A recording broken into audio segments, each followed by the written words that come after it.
Divine Rays.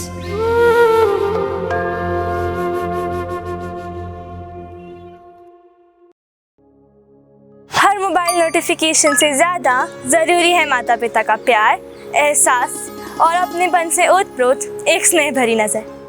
नमस्कार दोस्तों, divine raise YouTube में आप सभी का स्वागत है और अभिनंदन है।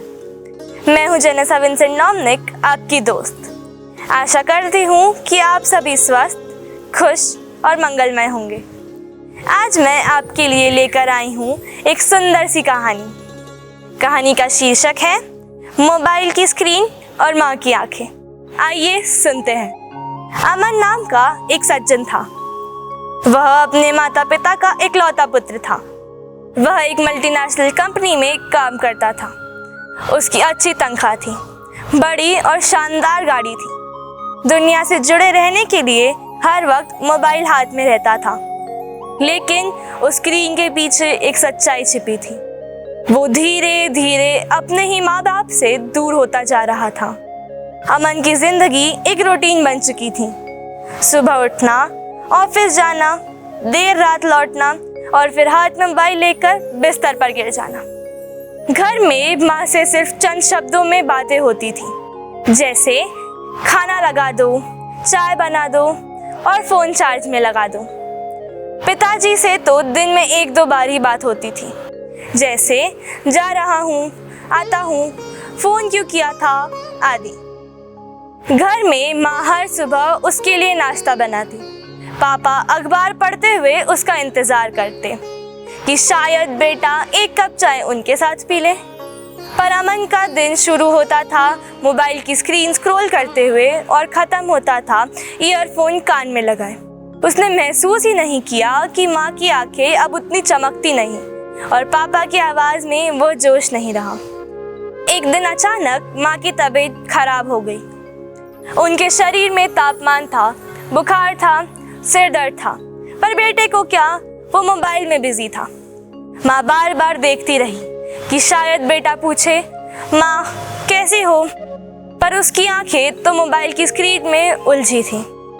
एक रात माँ धीरे धीरे खांसते हुए उसके कमरे तक आई और धीमे स्वर में बोली, बेटा आज दिन भर से सिर दर्द रहा, थोड़ा बैठोगे पास में?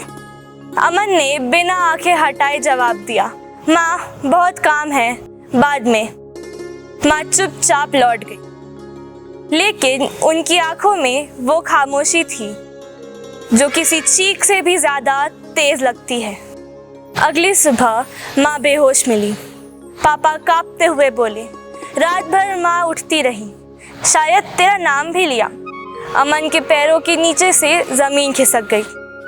हॉस्पिटल में माँ ऑक्सीजन पर थी, लेकिन उनकी ममता अभी भी जिंदा थी।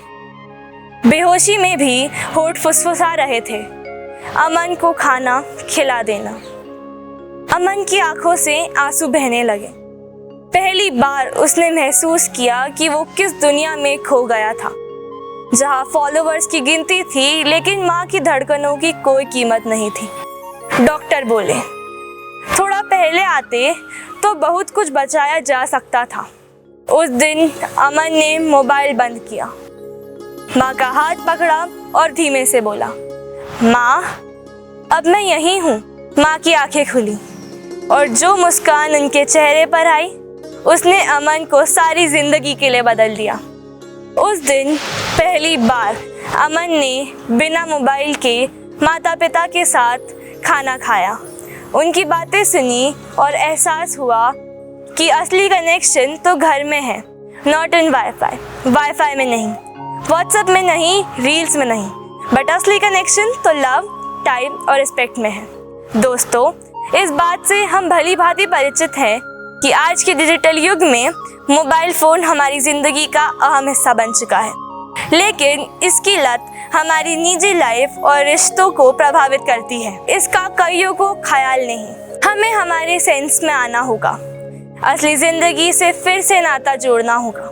जो हमारी ज़िंदगी की वजह है उनका पल पल ख्याल रखना होगा, तभी तो हम हमारे पारिवारिक और सामाजिक दायित्वों को सफलतापूर्वक निभा सकेंगे। फिर मिलेंगे एक नई कहानी और सोच के साथ।